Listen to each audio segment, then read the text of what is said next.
So I'll start with the first confession, which I feel is probably on everyone's mind right now. I feel a sense of despair at the state of the world. The US election results did not turn out great. I truly would be very, very panicked.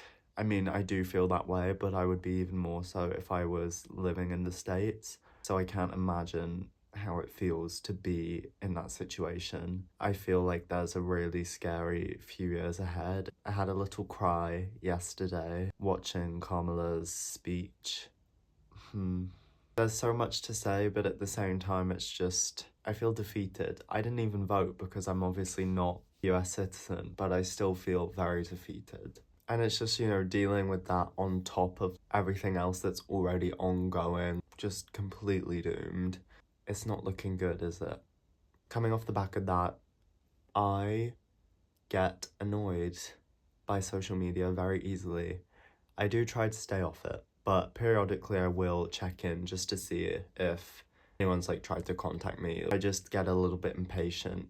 Yesterday, after hearing that terrible news and then going on social media, and actually people are posting about other things just in their normal life to do with dance or work or whatever, it just becomes a little tiresome to me because I'm like, I can't think about anything else right now. I can't possibly be thinking about anything else right now. I'm just so angry and upset, and I don't care about what's going on in your life. There is a huge problem happening right now. And I know it's kind of selfish of me to think that way, and I'm aware that people aren't doing that stuff because they don't care. I'm sure it's their own form of a distraction and trying to feel better by focusing on positives and sharing stuff that I think is positive. I just personally have a hard time looking at that stuff when I'm aware there's bigger fish to fry. When you are just feeling that kind of despair, I just find my patience running thin. And it's not anyone's fault. It's just the way I feel. I worry sometimes that when the time comes, I won't have the agency to speak up for what I believe in. Sometimes I worry that I don't necessarily have all the information and statistics or whatever I might need to back myself up in an argument. There was a time I was having a discussion with a group of people and we got onto a topic and there were things being said that I very much disagreed with. And frankly, what also threw me off was that I was just shocked that people my age, in my demographic, would think so differently to the way I felt about an issue, and it kind of floored me. It's that whole thing of thinking Gen Z is this amazing generation that's going to save us all, and in reality, it sounds like a big word to use, but there's a lot of bigotry that is developing. It just has to be taught in a way that clicks with people, so we can't really escape from it in this generation.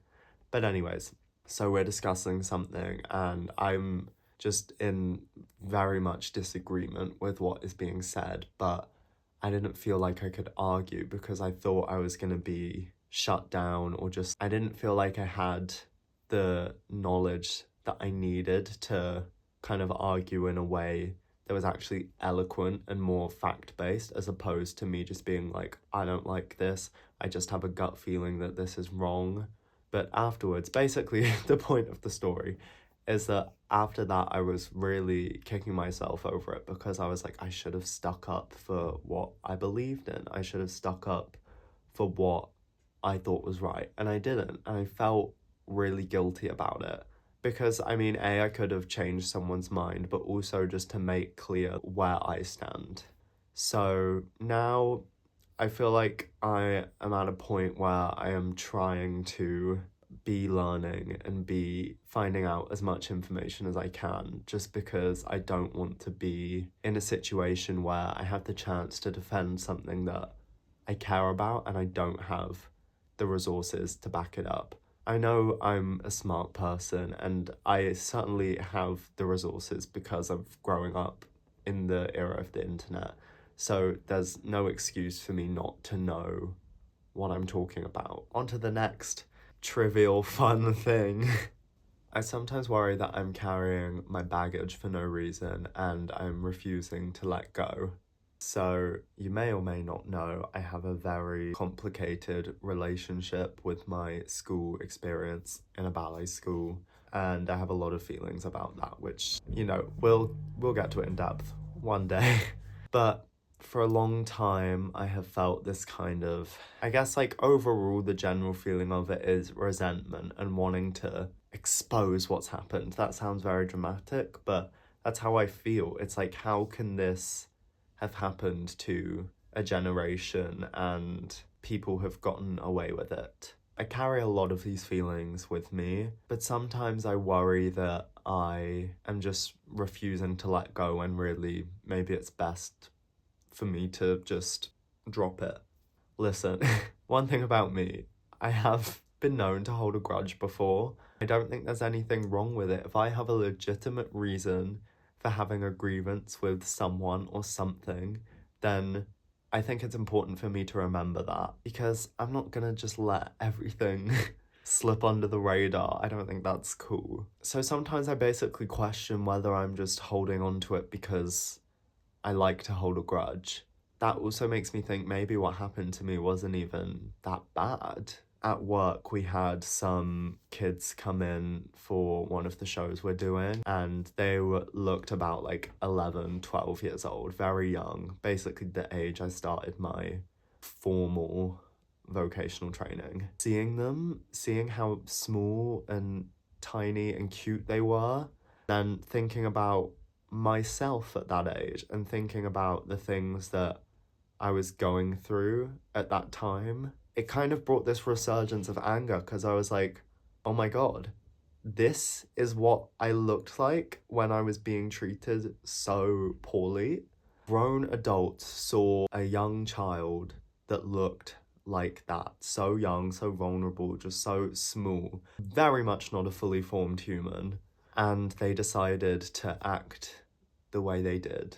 Yeah, no wonder I'm mad about the past still. It was kind of a good reminder, honestly, because I was like, damn, I'm not holding on to this for no reason. There has genuinely been a wrongdoing, and it's okay for me to feel however I want to feel about that. Next one. I question sometimes whether I'm too independent. I am very much an introvert, as I feel like I've stated, and I enjoy doing things alone. I like losing the pressure of feeling like I have to actively be social and kind of be somewhat manufactured presence. Like, even around the people that I'm closest with and my most authentic self with, it's not gonna be the same person who is just in this room by themselves. Even sat here on camera right now by myself, this is not a fully authentic version of me. Once the cameras turn off, like, then somebody else comes out. So I like being alone because I can just fully relax my conscience in a way. But I'm also aware that because I suffer with a lot of social anxiety, that sometimes I self-sabotage my social opportunities in order to be alone, because I'm scared of the pressure that those social opportunities put onto me. And it's a weird balance of having to figure out what is self-sabotaging and what is actually just taking care of my needs and making sure that I have time to recharge my social battery, because sometimes I really do just need to be alone. I need to be completely unobserved. I think that's the key thing, like being unobserved for at least some period of the day. Also, to fulfill those needs, sometimes it takes away from other needs. So it's like I really have to figure out how to regain control over any scenarios I'm avoiding just because of anxiety, so that I know that I've like made the most of those social moments when I can, so that I don't feel guilty about when I'm taking time out to recharge, because I legitimately just need that for my physiological needs, my peace. It's a lot to balance and think about. This video isn't exactly very happy and joyful, I'm sorry, but I feel I needed to bare my soul to the internet, to the world. So here we are, cheers. Also, a last confession. This is not a hot drink of any kind, it's sparkling water because I'm addicted to it. Good night. Find joy where you can in these dark times. I'm gonna go. Thank you for watching. I will see you next week. Bye. Why? I need to